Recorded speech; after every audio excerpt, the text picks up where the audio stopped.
जय श्रीकृष्ण दोस्तांनो. आज दुसऱ्या अध्यायाचा 55 श्लोक आपण पाहतो आहोत. श्री भगवानुवाच प्रजाहाति यदा कामान् पार्थ मनोगतान् आत्मन्येवात्मना तुष्टः स्थितप्रज्ञस्तदोच्यते. श्रीकृष्ण म्हणाले,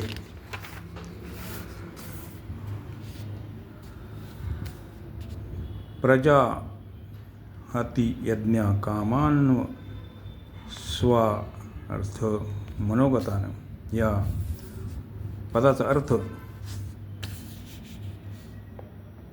असा झाला की कामना स्वमध्येही नाही आणि मनामध्येही नाही. कामना तर येणारी जाणारी आहे आणि स्व निरंतर राहणार आहे.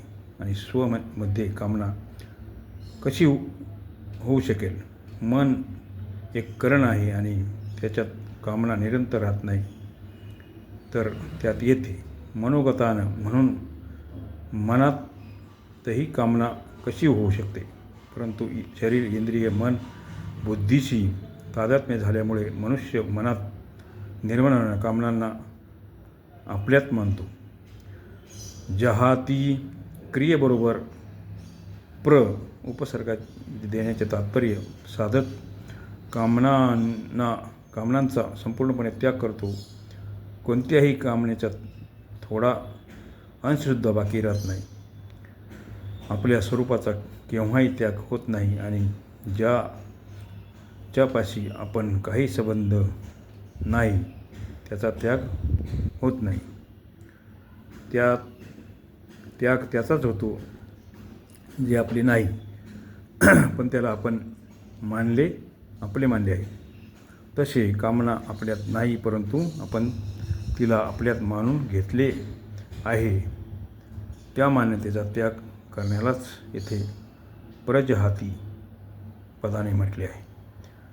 येथे कामान शब्दात बहुवचन आल्याने सर्वान पद त्याच्याच अंतर्गत येते. तरी पण सर्वान पद देण्याचे तात्पर्य कोणतीही कामना राहू नये, कोणत्याही कामनेचा कोणताही अंश शिल्लक राहू नये.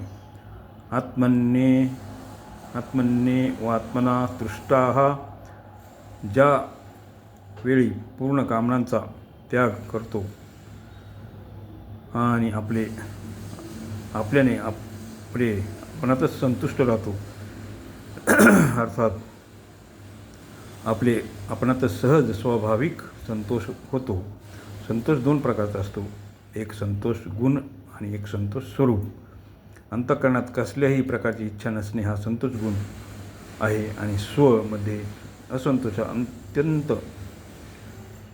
अभाव आहे तो संतोष स्वरूप आहे. हा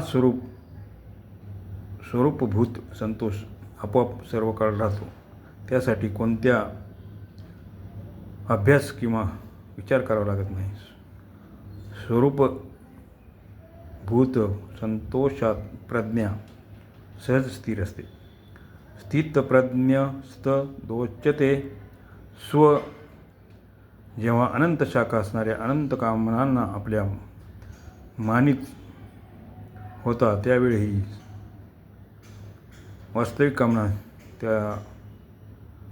त्याच्यात नव्हत्या. स्थितप्रज्ञच होता, परंतु त्यावेळी आपल्या कामना मानण्याच्या कारणाने बुद्धी स्थिर न राहिल्यामुळे स्थितप्रज्ञ म्हणविला जात नव्हता. अर्थात त्याला स्थितप्रज्ञेचा अनुभव होत नव्हता. आता त्याने आपल्या संपूर्ण कामनांचा त्याग केला, अर्थात कामनांना आपल्या ठिकाणी मानण्याचे सोडून दिले, तेव्हा ते स्थितप्रज्ञ म्हटला जातो. अर्थात त्याला आपल्या स्थितप्रज्ञेचा अनुभव होतो. साधक तर बुद्धीला स्थिर करतो, परंतु कामनांचा सर्वथय त्याग झाल्यास बुद्धीला स्थिर करावे लागत नाही. ती आपोआप स्वाभाविकपणे स्थिर होते. कर्मयोगात साधकाचा कर्माशी निकटचा संबंध असतो. त्याच्याशी योगात आरूढ होण्याविषयी कर्मच कारण आहे. आरुक्षोर्मुने योगम कर्म कारणमुच्यते. म्हणून कर्मयोगाच्या कर्माशी संबंध साधक अवस्थेतही राहतो आणि सिद्ध अवस्थेतही राहतो. सिद्ध अवस्थेत कर्मयोगाद्वारे मर्यादेनुसार कर्म होत असतात, जे दुसऱ्यासाठी आदर्श होतात. याच गोष्टीला भगवंतांनी 4थ्या अध्यायात म्हटले आहे की कर्मयोगी कर्म करीत असताना कर्मापासून निर्लिप्त असतो आणि कर्मापासून निर्लिप्त राहत असूनही कर्म करीत असतो. कर्मण्यकर्मं यः पश्येत कर्माणि च कर्मयः. भगवंतांनी 53व्या श्लोकात योगाच्या प्राप्तीत बुद्धीबद्दल 2 प्रकारची माहिती सांगितली होती. संसारापासून निवृत्त होण्यासाठी तर बुद्धी निश्चल असावी आणि परमात्म्यात स्थित होण्यासाठी बुद्धी अचल असावी. अर्थात निश्चल म्हणून संसाराचा त्याग दाखविला आणि अचल म्हणून परमात्म्यात स्थिती सांगितली. त्याच दोन्ही गोष्टी येथे यदा आणि तदा पदांनी सांगितलेल्या आहेत. जेव्हा साधक कामनेपासून सर्वथैव रहित होतो आणि आपल्या स्वरूपात संतुष्ट राहतो, तेव्हा स्थितप्रज्ञ म्हणवले जातो. तात्पर्य, जोपर्यंत कामनेचा अंश शिल्लक राहतो तोपर्यंत साधक म्हणवला जातो आणि जेव्हा कामनांचा संपूर्णपणे अभाव होतो तेव्हा तो सिद्ध म्हणवला जातो. या 2 विषयांचे वर्णन भगवंतांनी अध्यायाच्या समाप्तीपर्यंत केले आहे. जसे प्रजहाति यदा कामान सर्वान पदांनी संसाराचा त्याग सांगितला आणि मग आत्मनेवात्मना संतुष्टः पदांनी परमात्म्यात स्थिती दाखवली. 56व्या श्लोकाच्या पहिल्या भागात 3 चरणात संसाराचा त्याग आणि स्थितर्धीर्मुनियः पदाने परमात्म्यामध्ये स्थिती दाखवली. 97व्या आणि 98व्या श्लोकात प्रथम संसाराचा त्याग सांगितला आणि नंतर तस्य प्रज्ञात प्रतिष्ठता पदाने आत्म्यामध्ये स्थिरता दाखवली, स्थिती दाखवली. 59व्या श्लोकात पहिल्या भागात संसाराचा त्याग दाखवला आणि परद्वष्टा पदांनी परमात्म्यात स्थिती दाखवली. 60व्यापासून 61व्या श्लोकापर्यंत प्रथम संसाराचा त्याग सांगितला आणि नंतर युक्त अशित मत्परः इत्यादी पदांनी परमात्म्यात स्थिती दाखवली.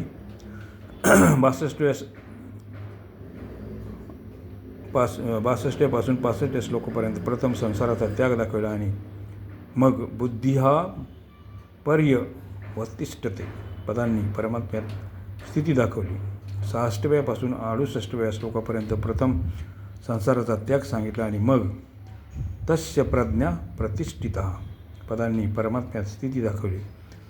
69व्या श्लोकात या निशा सर्वभूतानां तसे यस्या जागृती भूतानी पदांनी संसाराचा त्याग सांगितला. तस्या जागृती संयमी तसेच मा सा निशा पश्यते मुनः पदांनी परमात्म्यात स्थिती दाखवली.